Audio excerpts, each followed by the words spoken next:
Radio Côte d'Ivoire, les sports d'ici et d'ailleurs.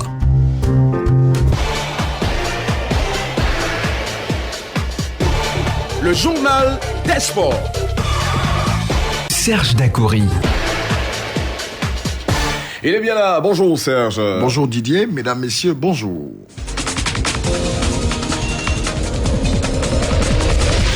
Nous commençons par l'athlétisme en Côte d'Ivoire, à la base du succès de cette discipline, aussi bien en Afrique qu'à travers le monde. Anthony Kofi, coach de Talou Marie-José et de Cissé-Gueux, se présente aux Ivoiriens. Oui, Muriel Laoué, Talou Marie-José, Cissé-Gueux Actu font la fierté de la Côte d'Ivoire à travers leur performance dans cette discipline. Muriel Laoué a été vice-champion du monde en 2013 à Loujnik à Moscou et médaille d'or aux Jeux africains en 2015. Quant à Talou Marie-José, Cissé-Gueux Actu, ces deux athlètes ont remporté des trophées, des médailles d'argent au dernier championnat, aux derniers Jeux africains de 2015. Anthony Kofi, coach de ces deux athlètes, est à la base de ce succès de ces Ivoiriens. Il se présente au micro de Radio Côte d'Ivoire, c'était le week-end dernier. Bien, Anthony Kofi, il est ivoirien, il est assistant d'université retraité depuis 2018. Il est formateur de formateurs, il est expert de l'IDSAF, expert de la Conférence pour la formation de jeunes talents, conseiller en activité physique et santé préventive, maître entraîneur. Directeur technique de la Côte d'Ivoire et professeur à l'INGS à Abidjan, et j'ai été coopté par la Fédération internationale centre IDSAF à Dakar de 2003 à 2017. Depuis 2018, je suis en Côte d'Ivoire avec mes athlètes. Je ne savais pas, je suis maintenant au pays. Je suis maintenant basé à Abidjan avec mon groupe d'entraînement Talou et Tissé et d'autres jeunes.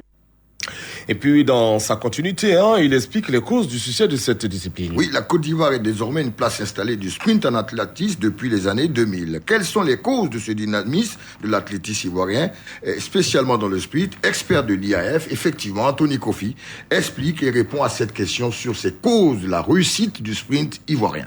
Bien, avant de parler du renouveau de l'athlétisme ivoirien, n'oubliez pas que Meïté Ben Youssef fait partie de ce groupe d'athlètes de très haut niveau que la Côte d'Ivoire a connu ces 10 dernières années. Il faut le saluer au passage. Le sprint en Côte d'Ivoire est une tradition. Pas parce que les Ivoiriens n'ont pas les aptitudes des autres spécialités, mais avec l'effet Gaussou Koné, l'effet Feu Meïté Père, l'effet Gabriel Tiako, les Ivoiriens ont opté pour le sprint. Parce que les premiers entraîneurs que nous avons eus étaient des entraîneurs de sprint. Et la tradition est restée vraie dans toutes les nations. Il y a des passages à vide. Donc la Côte d'Ivoire a eu son passage à vide après Tiako. Mais depuis les années 2000, avec Meïté, Muriel, Talou, Cissé et d'autres qui vont suivre, Kofi Yua, la Côte d'Ivoire est aujourd'hui au sommet du sprint mondial. C'est dû au fait qu'on avait des talents. Il fallait aller les chercher, les mettre dans les structures d'entraînement avec un programme bien équilibré, bien détaillé, bien professionnel. Et puis les résultats ont suivi.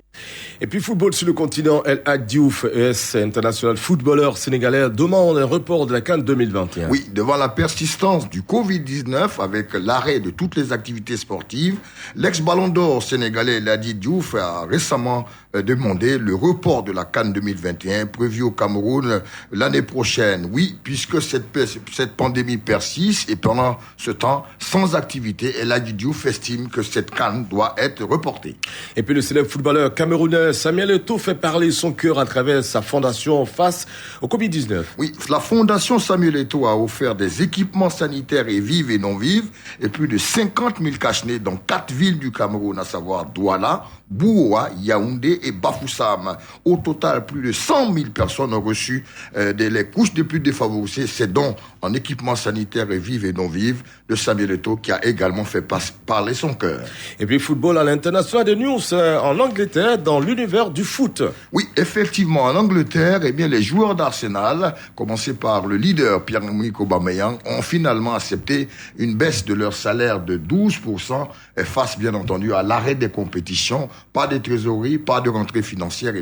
Les Gunners d'Arsenal, où évolue l'international ivoirien Nicolas Pepe, ont donc accepté une réduction de salaire de 12%. Dans la continuité en Angleterre, le club de Newcastle, propriétaire qui s'appelle Mark Ashley, qui a acheté ce club en 2017 pour 140 millions d'euros, est en passe de pouvoir le vendre à un consortium saoudien. Cette semaine, cette affaire sera bouclée. On parle de 340 millions d'euros, soit pratiquement l'équivalent de 225 milliards. Eh bien, pour quelqu'un qui a acheté ce club à 140 millions d'euros, 90 milliards, le vendre à ce prix, ce sera une très belle plus-value. Et puis on va terminer avec du basketball en inter. Un trophée au nom du basketteur américain Kobe Bryant a vu le jour. Oui, tout le monde se souvient du tragique accident de Kobe Bryant, le célèbre basketteur américain, dans un accident d'hélicoptère avec sa fille Gigi. Eh bien, devant la figure de Kobe Bryant, qui est un immense boxeur, eh bien, FIBA Monde a décidé de créer un trophée du nom de Kobe Bryant et Gigi, sa fille, pour booster le basketball féminin. Eh bien, donc, l'annonce a été faite par FIBA Monde. Désormais, un trophée Kobe Bryant pour le bonheur du basketball féminin. Voilà tout pour ce journal des sports sur Radio Côte d'Ivoire.